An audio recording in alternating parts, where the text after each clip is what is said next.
From Fox 55 Sports, this is The Locker Room. Hey, good evening, everyone, or should I say good morning, I guess, at this point in the night. Welcome inside a late-night edition of The Locker Room alongside my partner, Peter Hood. My name's Justin Prince. If you're still up, thanks for staying up with us. Try to make it worth your while. Friday, Pete, marked the end of the regular season for high school football here in the Hoosier State. 9 weeks already coming past. Hard to believe, but Pete, it's crazy. Before we can look ahead to playoffs, we must crown some conference champions first. Yeah, and we begin in the Summit Athletic Conference, where Bishop Luers was trying to pull off what many thought was impossible in the modern era of SAC football. That is, go unbeaten and win the conference outright as a 2A school. The Knights got past Carroll, Homestead, and Dwenger, and now only the Snider Panthers stand in their way. It's 2A number 1 Bishop Luers hosting 5A number 5 Snider in a battle for the victory bell. Locker Room's game of the week. Let's take you out to a wet and muddy Luers field. Knights looking to win their first outright SAC championship in a decade. Snider trying to spoil the party, a win by the Panthers, and they would clinch at least a share of the conference title. Panthers led 14-0 at the half. This is the first play out of halftime. Antoine Lake, how did he get that wide open? Carson Clark hits him in stride. 65 yards later, Bishop Luers is on the board. Knights go for 2, they get it, so that makes it 14-8 Snider. But the Panthers counterpunch on the ensuing drive, grounding and pounding their way through the slop. Langston Lavelle caps it off with a touchdown. Panthers go up 21-8, and it stayed that way until late in the fourth quarter. Knights keeping the fight. Clark gives Brody Glenn a chance, and Glenn, he makes you look good when you give him chances. Beautiful grab by Brody, pulls Luers back within 6, but Snider had all the answers this evening. Under 2 minutes to play, huge hole for Tyrese Brown, and nobody's catching number 6. 30, although you can't see number 6 on his jersey anymore. I feel bad whoever has to watch those white unis. I think that was Tyrese Brown. 35-yard touchdown puts the game away. You see the excitement. Snider secures a share of the SAC title for the first time since 2017, 27-15. At the beginning of the season, we all said one big goal was to win the SAC. So we had to fight, and we knew that they was gonna fight. So we just came out. We fought harder than them. We was tougher than them. So we came out and won the SAC. I'm just proud of our kids for earning a championship. They had a bad taste in their mouth from last year. We had a bad, as coaches, taste in our mouth. And you know, I've never seen a group work as hard as they did from last November until the start of this season. And those efforts you see on a night like tonight. Kurt just woke some people up at 1 in the morning. I was going to say, that man was excited. So with the Snider win, Carroll can make it a 3-way tie for the SAC title with a win over Wayne. Pick it up second quarter, Chargers clinging to a 3-point lead, and this is where the game churned. Christian Trimble chased from the pocket, throws up the prayer. It's picked by Alex Smith. Chargers take over, and they take advantage. Just 2 plays later, Luke Carmody takes the handoff. You're going to see him just break the goal line for the score. Carroll takes a 10-point lead. Very next Wayne possession, first play, Charger defense comes up big again. Trimble leveled by Tucker Steely. Fumbles, Steely recovers. Carroll gets the ball back, and they'd get right back in the end zone. Carmody, his second of 3 touchdowns on the day. Carroll cruises 59-0 your final. They force a 3-way tie for the SAC title with Snider and Luers. First ever SAC title. First ever SAC title. Chargers. Congrats to Coach Dinan. Over at Dave Walters Memorial Stadium, Homestead hosting Southside. Spartans looking for win number 6, and they wouldn't have any trouble finding it. First drive of the game. This is less than a minute in. Grady's swing goes nearly untouched into the end zone. Makes it 7-0 Sparty. Moments later, after a Southside 3-and-out, Peyton Slavin, we've seen this movie before, to a wide-open Nate Anderson.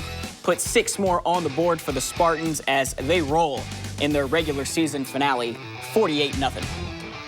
Final stop in the SAC. Dwenger visiting Northrop to close their season. Pick it up late second quarter. Saints up 13. Looking for more. Bodie Dickerson calls his own number. He gets in for 6. Saints decide to go for 2, and this might have been the play of the game, could be the play of the night.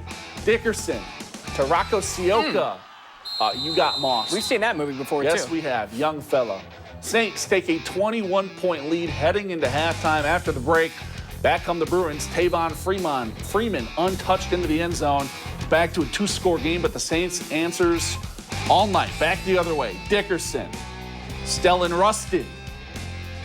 Touchdown Saints. Right in your living room. Right into the living room. Dwenger wins 42-21. They finish 5-4. They're going to face Northside in sectionals in 2 weeks. All right, to the NE8 now. Leo looking to wrap up an undefeated regular season and the outright NE8 title. And as this was dirty. As you can tell from the video on your screen, points hard to come by in this game. It was filthy out there. That was Carson Hepner, though, punching his way into the end zone for Leo. That makes it 14-0.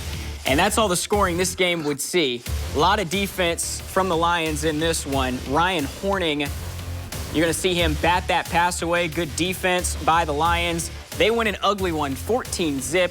Back-to-back outright champions in the NE8 are your Leo Lions.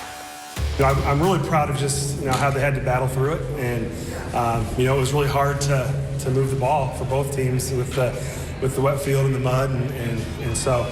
But really proud of our guys for just hanging in there and sticking with it. The drive to become champs was going throughout that locker room at halftime. We knew that it was going to be a close game. The conditions, of course, were something else. But we knew that we were going to have to step it up and try to get on the board another time. And we knew that our defense was going to have to make some stops, which they did. And so I'm so proud of this team. The pancake platoon out in full effect. Love that. Hey, staying in the NE8, senior night at Sea City for cross-country, golf, and tennis recognized too. Eagles hosting Norwell on the football field. Knights up 23-7, stayed that way till the 4th. On 4th and long, Eagles go for it. Gregory Bolt finds himself a first down. Later in the drive, Bolt to Hunter Heron. He's brought down, but there is a flag.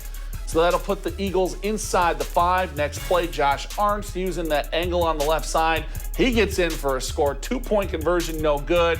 Norwell, they do hang on to win this one tonight, 23-13.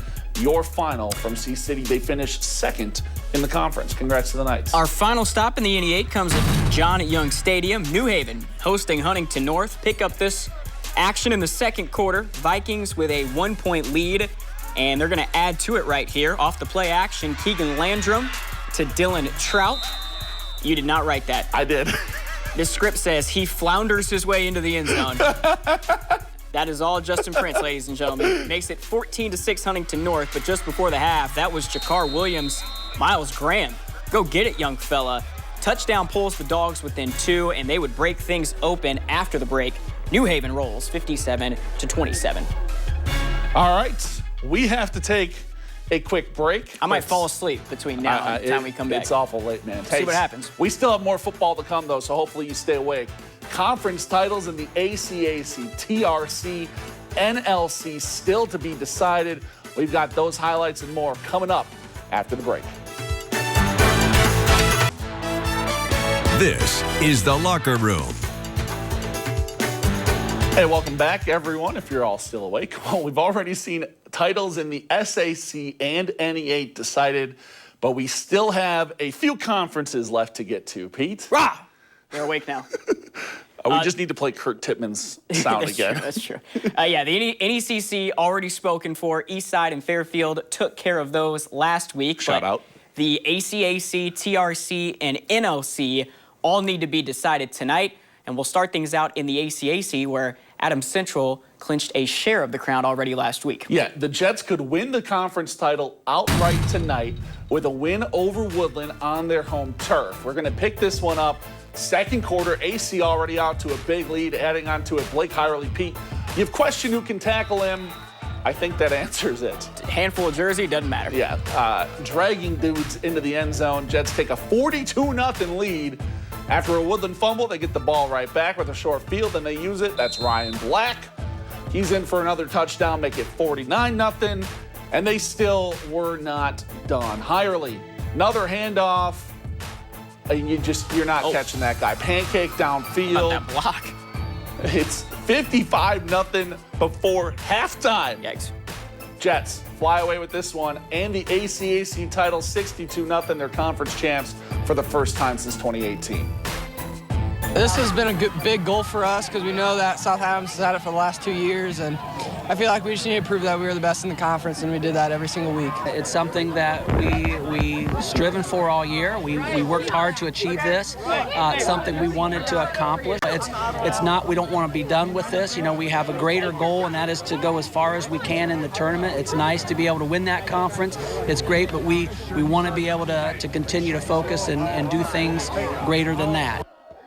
Flying Jets left, no doubt, huh? No doubt. Best team in the ACAC, for sure. Staying in the ACAC, South Adams taking on Southern Wells. This game moved to Bluffton due to field conditions over at Starfire Field, but the South Adams Starfires, they were right at home at Park Field in this one. Less than 2 minutes in, Logan Bauman plows in from a couple yards out. South Adams goes up 7-zip.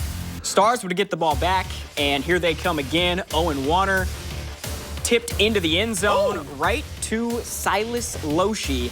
That's another Starfire tutty as South Adams rolls 49-6. They finished the year 7-2. All right, to the NECC we go. We told you East Side wrapped up the conference last week, looking to finish off another unbeaten regular season. Blazers hosting Angola. They used the ground game early. That was Laban Davis in for a 14-0 lead, and Davis was not done. On the goal line, pushes his way through for another touchdown. Blazers up 21-0, still in the first half. Angola trying to answer, but Tyler Call on play action rolls out to the right. It's going to be tipped, and it's going to be picked. Kyler Bibby. Never good when the ball's up in the air. No, it is if you're not. A quarterback like that. Except for South Adams. That's true, yeah. East Side cruise from their Blazers. They finished the year 9-0.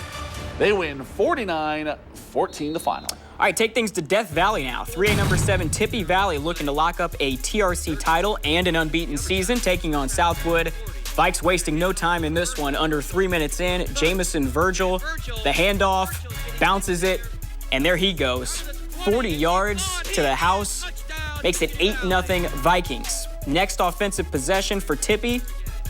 They punch it in again. This time it is Hunter Ehrman. Makes it a 16-point game. Tippy Valley cruises to the 56-25 dub. They win the TRC and Prince unbeaten for the first time since 1987. Heck of a season out in Death Valley they are having. Over to Whitco we go. Wildcats hosting Wabash. Both teams looking for win number 2 on the year. Wildcats kick things the scoring off literally tonight with a field goal. That was Austin Cripes. Bang one through. Whitco goes up 3 later in the first. Dean Boggs takes the handoff, but he doesn't get far, taken down by a whole host of Apaches. Nearly a minute left in the quarter now. Slater Craig hands it off to Ethan Gilbert, and it is a foot race to the end zone. Gilbert puts Whitco up 9-0. Looking good for the Wildcats early, but did not end well. Wabash goes on to score 12 unanswered. They win 12-9, your final tonight. All right, we finish our night in Concord. NLC title on the line as 6A number 9 Warsaw visits 5A's 7th-ranked Minutemen. First quarter, Warsaw down a touchdown. Not anymore. Bryson Brown tiptoes his way down the sideline. He's into the house, and we're all squared at 7. Second quarter, same score. Julius Jones, he takes it in. Warsaw takes a 14-7 lead, but unfortunately, if you're a Tigers fan, Concord did come back to win this one late. Minutemen win the NLC at 26-22. And it is that time for our play of the night. We're going to go back to Spooler Stadium for you guys. Dwenger's Rocco Sioka. They have a special feature on Sundays for this type of a play, Pete. And you read it right there. It said, "You got mossed." We're going to see it again in slow-mo. Sioka gets both hands on the ball first. Refs told me tie ball goes to the receiver. I think Sioka had that thing anyways, pretty firmly in his grasp. Yeah. Heck of a play. 2-point conversion. Dwenger gets the dub as well as they knock off Northrop tonight in their season finale. So there it is. Regular season in the books, and now we look ahead to the playoffs. As I say, what do we got? 6 weeks of playoffs now? Yeah, hopefully, and hopefully we see 3 or 4 teams from Northeast Indiana down at Lucas Oil Stadium. Yeah, I can't wait, man. It's It's been a fun ride.